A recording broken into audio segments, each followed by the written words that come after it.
Viewers, কি অবস্থা, কেমন আছেন?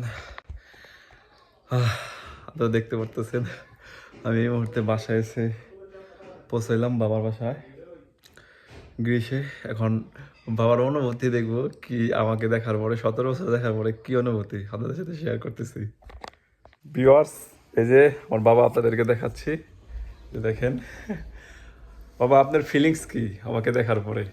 আর ফিলিংসের কথা কি বলবো বাবা, তোমাকে আমি কি বলবো, পাওয়ার পরে যে আমি আমাকে হারাই ফেলছি, বুঝছো? সে আমার সেই আগের স্মৃতিতে আমি চলে গেছি, তাই? মানে আগের স্মৃতিতে চলে গেছি, এমন অবস্থা যে আমি আমাকে বোঝাতে পারতেছি না যে আমি তোমাকে কি বলবো। আর দ্বিতীয়ত তুমি যে আসছো, কিন্তু তো ওই মুহূর্তটা তো এমন ইমোশনাল ছিলাম যেটা নাকি আমি আমাকে হারাই ফেলেছি। আর এখনও ওই ব্যাচকে 2 দিন হয়ে গেল পড়ায়, তো এটাকে যেখানে যাচ্ছি আর যা কিছুই করতেছি, আমার সব এখানকার যে চিন্তা ভাবনা ছিল, তারপরে ইত্যাদি ইত্যাদি, ওই সব কিছুই আমার কাছে সব হরে বাদ হয়ে এখন খালি শুধু ফোকাস তোমার হয়ে যায়। তো মানে ওই দেখো ওই রুমে জায়গা আছে যেহেতু অনেক, তো কিন্তু আসলে আমি চাই, আমার লাগে যে বেশি আমার তোমার বউ আমার এক বিছানায় শুয়ে এরকম ধরনের লাগে না, এরকম রিয়েলি যে কি বলবো। আর এটা কিন্তু এটা বললেন, আমি যা দীর্ঘদিন আমি এখানে আছি বিদে, আবার তা আবার শুধু এটার জন্য না, তা মনে করো যে আমি যেই মাইন্ডের আমি যেই সেন্সিয়ালি নিয়ে চলাফেরা করি, তাতে আমি কারো প্রতি এত ডিপেন্ডেন্ট না। মানে আমি কাউকে এরকম ধরনের বা এইটা সেটা ফলানোর উপর ডিপেন্ডেন্ট না, কিন্তু আমি এই জগৎ নিয়ে আমি এই পর্যন্ত চলাফেরা করছি। আর অত একটা না আছে, তোমরা যদি আমার সাথে কথাবার্তা বলছো ঠিক আছে, আর না বলে নাই। কিন্তু যখন দেশে ছিলাম তখনকার বা যেই পরিস্থিতিটা ছিল, এখনকার পরিস্থিতিটা তার থেকে আরো বেশি দ্বিগুণ হয়ে গেছে গা। আর তাছাড়া ওষুধকার যে পরিস্থিতি ছিল, তখন তাতে গেলে ইয়াং ছিলাম, তো দেখা গেছে বাচ্চা এক সময় আইসে বা তো কই থেকে তুমি হয়তো কোনটা করতেছ, তো এটা শরীরটা একটা অন্যরকম একটা তোমার পরিস্থিতিতে দেখা গেছে একটু রীতিনীতি চেঞ্জ হয়ে যেত গা, যে দমকি দামকি এটা সেটা। তো ওখানে মোটামুটি বাজে একটু বয়স হয়েছে, বা তাছাড়া দ্বিতীয়ত আমি নিজেও যখন আমরা নিজেরা পোলাপন হয়ে গেছি, তোমরা এখন প্রথম বড় হয়ে গেছো, কিন্তু ওই দৃশ্যটা কিছুটা ভাব মুক্তি আসে, বুঝতে পারছো না? তো আলহামদুলিল্লাহ আল্লাহ পাকের লাখ কোটি শুক্রিয়া আদায় করে শেষ করা যাবে না। তো আমার যে স্বপ্ন ছিল, এই স্বপ্ন তোমাদেরকে নিয়ে, তা আলহামদুলিল্লাহ আমি পুরোটাই সাকসেস। কিন্তু তারপরে তোমাদের সাথে অনেক সময় বাড়ির ফ্যামিলির সাথে রাগ জাল করি, কিন্তু আসলে যখন কিনা এক একটা ব্যাপার হয়, তখন কিন্তু আবার আমি ঠিক থাকতে পারি না। আবার রাগ জাল করে তারপরে দেখা গেছে, তখন আমি চিন্তা করি যে আমি যে রাগ করতেছি, কিন্তু এটা তো আমারই লস হইতেছে। কারণ হচ্ছে ওরা যদি হালসে বেহালে যায়, তাহলে তাদের সবই শেষ হয়ে গেল বা আরো কষ্ট করবো, তাহলে আমি এরকম ধরনের করে কি লাভ হইব। এরকম কিছু যখন আসে, তখনই কথাবার্তা বলি। সবাই আমাকে বলে যে বাস অনেক কথা বলে, সে সময় যায় এটা সেটা ফলনা। যখন আমি কথা যে কী জন্য বলি, হয়তো অনেকে আমি এটা বুঝতে পারবো না। তার কারণটা এটার জন্য বলি যে সে তো আমার জায়গার ভুক্তভোগী না, সে হচ্ছে গিয়া সে তার মতো করে তাকে দেখে, আর তার মতো করে আমাকেও দেখে। আর আমার ফ্যামিলি স্ট্যাটাস, ফ্যামিলি হোক, বা তাছাড়া আমার XYZ, আমার রিলেটিভরা হোক, আমার ভাই বেড়াদার, আমার কী বলে আমার পড়শি যারা আছে মহল্লাবাসী, এরা এরা এদের মতো করে এদের চিন্তা ভাবনা করে চলে। কিন্তু আসলে আমার ব্যাপারটা তা না।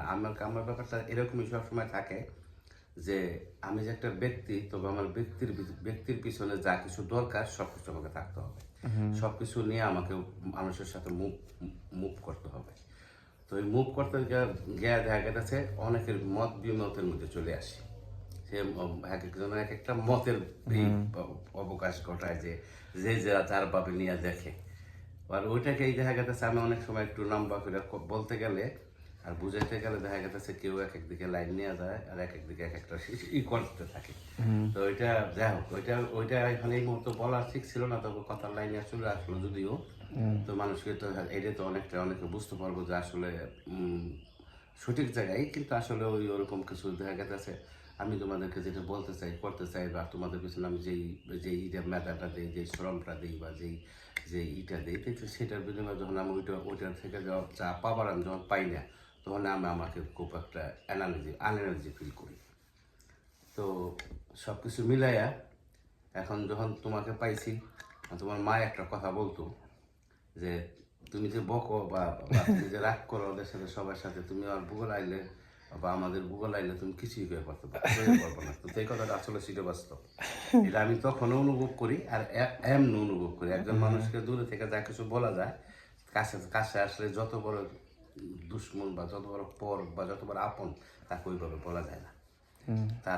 তার নিজের কিছু অঙ্গভঙ্গি আছে, তারপরে অনেক ধরনের কাম আছে যেটা নাকি কাজ কামে ঋণী করে ফেলায়। এই যে তোমার বন্ধু বান্ধব আইছিল, তুমি চলতেছ, দেখা গেছে আমার যে রক্ত তুমি আর আমি যে তোমার রক্ত, তার অনেকটাই সেম। চলাফেরা ক্যাটাগরি, তারপরে খাওয়া দাওয়া, আগের যে তোমার উপর আমার ছিল, সাদিশ ছিল, সেই সাদিশের ব্যাপারে অনেকটাই আলহামদুলিল্লাহ এখন আরো ডেভেলপ হয়নি, কি বলে, ডেভেলপ ছাড়া অবনতি হয়নি। তো যাই হোক, সর্বকিছু মিলাই জিলাইয়া তবু আলহামদুলিল্লাহ যে আমি যে তোমাকে মোটামুটি করে যতটুকু কিছু আল্লাহ তরফ থেকে আমি তোমাকে যতটুকু স্বাধীন দিতে পারছি, এটার জন্য আমি নিজে কৃতজ্ঞ। কিন্তু আসলে যদিও তোমাকে পর্তুগাল দীর্ঘদিন তুমি রইছ, প্রায় বিগত 3 বছরে তো মনে করো যে আমরা আল্লাহ পাক চাইলে অনেক কিছু হইতো, কিন্তু যেটা চাইছে আল্লাহ ওইটাই হয়েছে। তো তার জন্য কেন সব আমি এখন না, আমি তার ব্যাপারে কেন হিতে হ্যাঙ্কি না। তো ঘটনা হয়েছে, সবচেয়ে বড় কথা হয়েছে যে আমি যদি তোমাকে হইন করবো ওখানে মানুষ যেভাবে চলে, তার থেকে যে আমি তোমাকে এখানে আসি বিদায় যা আমার করণীয় ছিল তা কইরা তোমাকে আমি ওখানকার ভাবে যে তোমাকে প্রভাবে রাখতে পারছি। ঠিক আছে না? তো সেই প্রভাবটা হয়তো তুমি অনেকটা অনুভব করতে পারো না এখন, মানে 100 মনে করে যে 70% করতে পারো, 30% পারো না। কিন্তু আরও কিছুদিন গেলে আরও জায়গায় আরও এদিক সেদিক হইলে তো হয়তো ওইটা 100% আসবে। এমন আছে যে 100% নাও আসতে পারে, আরও কিছু কমবে। তার মানে তুমি তো এই কষ্টটা বুঝো না? তুমি তো এই সমস্ত জিনিস জানো না। অতএব কারণ তুমি অবশ্যই বুঝবা, বা এটা আলটিমেটলিতে হ্যাঁ, চলে আসবো না, এটা সমস্যা নাই। চলে আসবে। সেটা তুমি যদি আঘাত পাইতে, তাহলে তুমি ব্যথা অনুভব করবে। কিন্তু তুমি আঘাত পাও না, তুমি ওইটাকে ব্যথা অনুভব করবো না, কিন্তু তুমি এটাকে সবসময় এটাকে তোমার স্বপ্নে বা তোমার ঢিমে আসবে যে না, একেবারে সব কিছু বেশি আসে যায় নাই, ইত্যাদি। আর তার কি বলবো, কিন্তু সবচেয়ে বড় কথা হচ্ছে যে এয়ারপোর্টের ভিতরে ওই মুহূর্তটা আমার জন্য বহুত বড় একটা ইমোশনাল পরিস্থিতি ছিল, যেটা বলা বাইরে।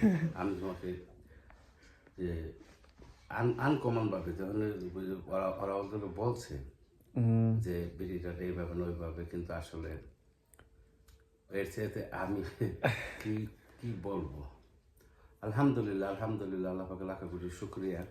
তোমাদেরকে আমি যখন দেখি ওর কালচারের দেখি ভিডিও, তোমার আম্মুরে দেখি, তখন আমার সব কষ্টই ভুলে যায়। আর তুমি তখন বর্তমানে এনে দেখতেছো যে আমার কি পরিস্থিতি কীভাবে।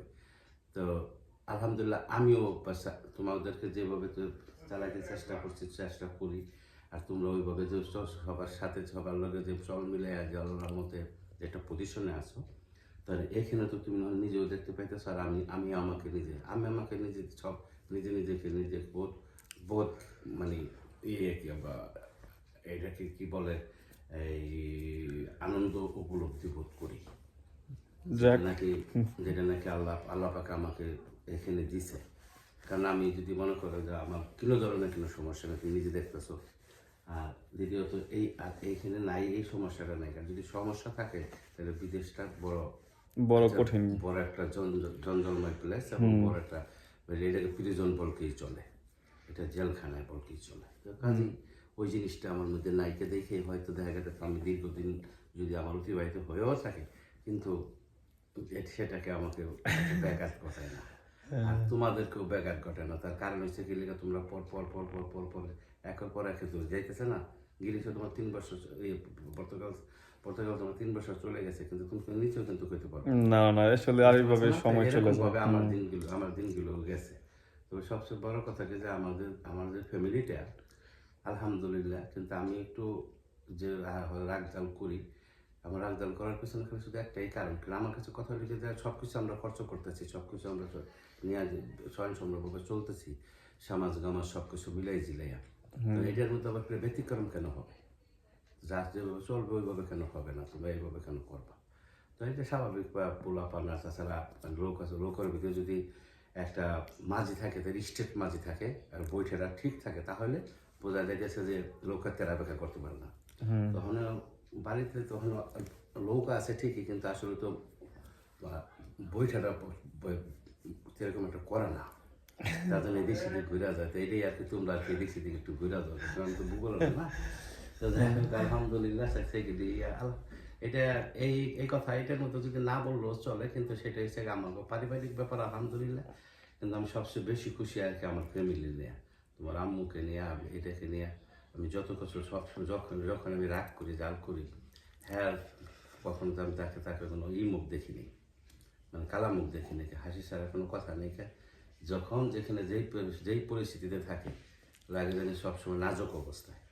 তো এই জিনিসটার জন্য আমি কৃতজ্ঞ আল্লাহর কাছে। আর দ্বিতীয়ত তোমাদেরকে যে এত কষ্ট করে এই কথাটা বলছে যে আমি তো পাইলা দিনে সব কিছু তোমার বলে দিচ্ছি, আল্লাহ তুমি দেখো করে দিচ্ছি। তো এটা আসলে সত্য কথা। এই কথাটা যদি বিশ্লেষণ করতে চাই তা আরও লং হবে। তো যাই হোক, এটা আলহামদুলিল্লাহ, সত্যিকারই আলহামদুলিল্লাহ। কারণ আমার যে এলাকা, এটা একটা ধরতে গেলে আমি মনে করি এটা একটা অজাপাড়াগা। এই অজাপাড়াগায় আমি এই জন্য তোমাদেরকে রাখতে চাই নাকি, আমি তোমাদেরকে ওই পারে নিয়ে লেখাপড়া করাইছি, কিন্তু এখানে রাখার পরে যে তোমরা যে আজকে এই পজিশনে আসো, এবং পজিশন বলতে কি আল্লাহ পাকের শুকরিয়া তো প্রথম আদায় করি, আর বাকি যে তোমাদের যে এলাকার মানুষজন আছে, এরা যে কমসে কম তোমরা যে একটা ফ্যামিলির ছেলে, এটা তারা সকলেই মিন করে।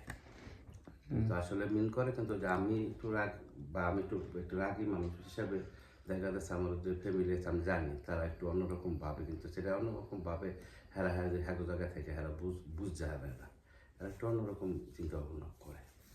যাই হোক আলহামদুলিল্লাহ, আল্লাহ পাকের লাখো শুকরিয়া। এখন যখন এইগুলো পরিস্থিতি তুমি দেখতেছো, তো বাকি ইনশাল্লাহ যেমনি যেটা হয় দেখা যাবে, সমস্যা নেই, আল্লাহ ভরসা। আলহামদুলিল্লাহ, আমরা খুব খুশি। আমরা এখন বের হবো, বাবার অনুমতি তো দেখলেনি আপনারা। আমরা এখন বের হবো, আমাদের সময় নেই, আমরা ঘুরতে বের হবো, আপনাদের সাথে আরও ভিডিও শেয়ার করবো ইনশাল্লাহ। ওকে, ভালো থাকেন, সুস্থ থাকেন, আর লাইক কমেন্ট শেয়ার সাবস্ক্রাইব করতে ভুলবেন না। টাটা, আল্লাহ হাফেজ, আবার দেখা হবে।